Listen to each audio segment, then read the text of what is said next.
Halo Mbak, ini gimana sih parcel yang saya beli kok malah kadaluarsa semua? Mentang-mentang diskon kok malah yang dikasih yang kadaluarsa ya? Gimana sih? Ya ampun, ketipu lagi, ketipu lagi. Halo Sobat Justitia, memasuki bulan Ramadan dan Hari Raya Lebaran, biasanya kerap kali kita bertukar parcel kepada tetangga atau rekan kerja. Tapi ternyata ada oknum yang memasukkan produk kadaluarsa di dalam parcel tersebut. Lantas, bagaimana sih masyarakat sebagai konsumen mendapatkan perlindungan hukum? Di edukasi hukum kali ini, kita akan membahas mengenai perlindungan hukum konsumen terhadap produk yang kadaluarsa. Yuk simak selengkapnya!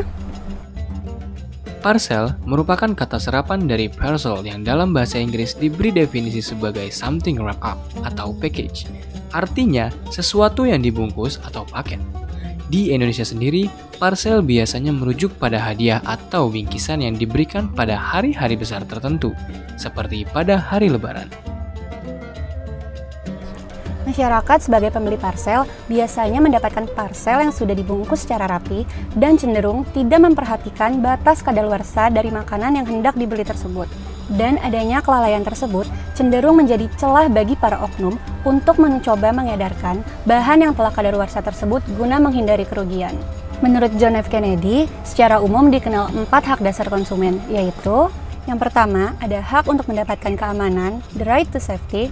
Yang kedua, ada hak untuk mendapatkan informasi, the right to be informed. Ketiga, hak untuk memilih, the right to choose. Dan yang terakhir, ada hak untuk didengar, the right to be heard. Pemerintah melalui Kementerian Kesehatan memberlakukan Peraturan Menteri Kesehatan Republik Indonesia Nomor 180-Menkes-4-85 tentang makanan kadaluarsa. Merujuk pada pasal 89 dan pasal 90 Undang-Undang Nomor 18 Tahun 2012 tentang pangan, melarang mengedarkan dan memperdagangkan pangan yang tidak sesuai dengan keamanan pangan, termasuk pangan atau makanan yang mendekati batas kadaluarsa dan atau yang telah kadaluarsa. Kemudian, hubungan hukum antara konsumen dengan pelaku usaha terjadi melalui suatu perikatan yang diakibatkan karena persetujuan atau kesepakatan kedua belah pihak dalam transaksi jual-beli. Sebagai akibat hukum yang ditimbulkan dari hubungan hukum tersebut, maka setiap tindakan yang bersifat pelanggaran atau menimbulkan kerugian bagi konsumen yang dilakukan dari pelaku usaha tersebut bertanggung jawab memberikan ganti kerugian.